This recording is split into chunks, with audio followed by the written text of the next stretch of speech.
Hello everyone, welcome to Katharine's Creatures. This is episode 55, and this is a series where we get to touch base and talk about various mythological beasts, beings, and the like, pulled from lore worldwide. And I always like to preface by saying that I am not a linguist, so if I mispronounce anything, I do apologize. I try my best, but I also acknowledge an error can occur. With that said, I had a request this week for this particular creature, so let's get into it. It is a kind of a gross one, so be warned. So this week's creature is a demonic horse-like entity called the Nuckelavee, or the Nuckelavee, and it is from Orcadian Folklore. If you don't know what that is, that just simply means it's folklore of the people of the Orkney Islands. So think of in and around the islands, some of the islands off of Scotland area, just to give you some geography. But Orcadian Folklore. And interestingly enough, there was a really famous British folklorist going around and documenting all this kind of lore of the area, and her name is Katharine Briggs.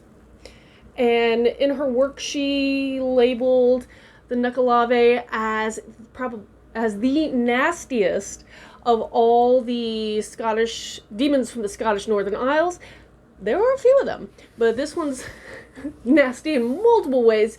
Not only personality and what it does, but also its looks. And we'll get into that all in just a moment. But this creature, as I said, it's a horse demon entity. It has vile breath that can wither crops and make livestock ill. It has a capability to actually cause large-scale droughts and epidemics to run across the land, even though it's a predominantly sea-dwelling creature. Another interesting thing is because it's a sea-dwelling creature, it cannot stand fresh water. So one of the ways to escape being pursued by a Nuckelavee is to cross a river or stream, because it will not pursue you. It can't touch fresh water. Another interesting fact because of this, when it rains, they don't leave the water. They don't leave the ocean area. So it remains in the sea if it's raining outside, because it's trying to avoid fresh water in the form of rain. So, fun facts. Now, going back to this creature, it's has, sorry, I'm losing my train of thought. Its descriptions kind of vary, as everybody says. In a lot of lore, there is some variability. The most recognizable description of it is pretty striking and disturbing, to say the least. Some of its relatives, if you want to call them so, or the most similar creatures to a Nuckelavee in other lore, is the Norwegian Nok, I guess anglicized N-O-K-K, and Shetland's Kelpie. So if you may have heard of Kelpies, I know that one is used a lot in modern fantasy. I don't know if the Nok is actually utilized as much, but the Kelpie surely is. Its name, the Nuckelavee, when people were trying to find the etymology or the where it came from, what inspired it, there were a couple words that came about, one of which translated the devil of the sea, the other being either sea trow or sea devil. So again, an unpleasant creature. Causes plagues, causes epidemics, hurts your livestock, hurts your crops. Not good. Now, as for its looks. So, think of a centaur. We're going to start with that. Think of a very disturbing centaur. It has the base body of a horse, where a humanoid torso branches up from it. So, that's why I compare it a little bit visually, centaur. Think about it. Except here's where it gets really strange. Its human forearms from the torso are so long that it can touch the ground. Its legs, the four horse-like legs, have these fin-like appendages that come off of it. Depending on the description, they have usually these big, huge heads, which begs to differ like how big this creature is, because the head is just described as being 3 feet in diameter. It's a big head, and it's so heavy that it lolls around a lot of times upon its shoulders. Its big head. As for its specific features on the face area, Sometimes it's described with this one enormous eye that burns red, so a very brilliant red eye in the center.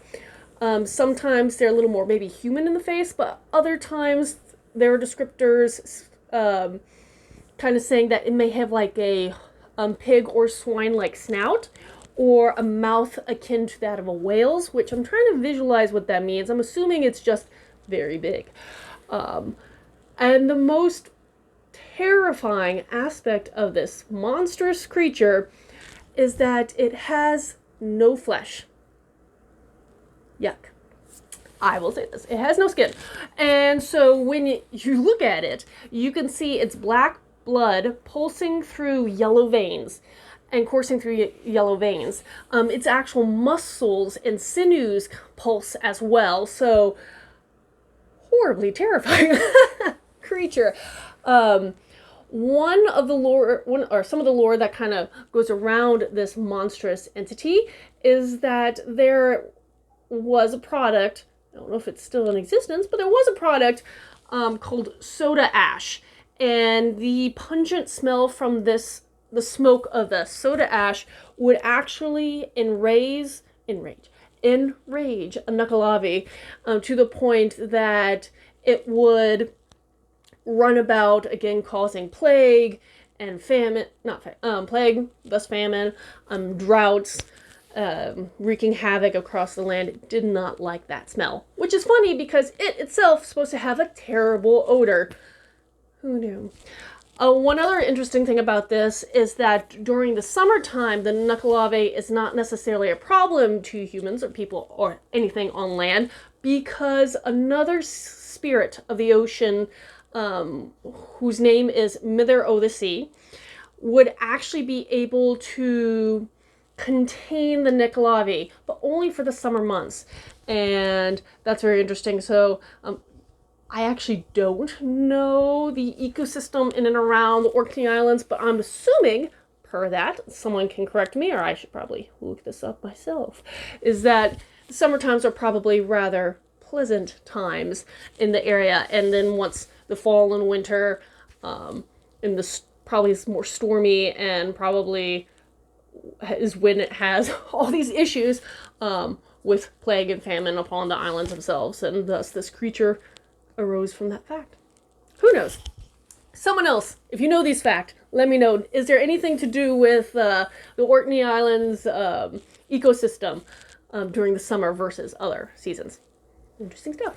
Anywho, if you have any questions for me about this or any other creature, post them in the comments below. Reach out to me on my social media. And until next time, Skull.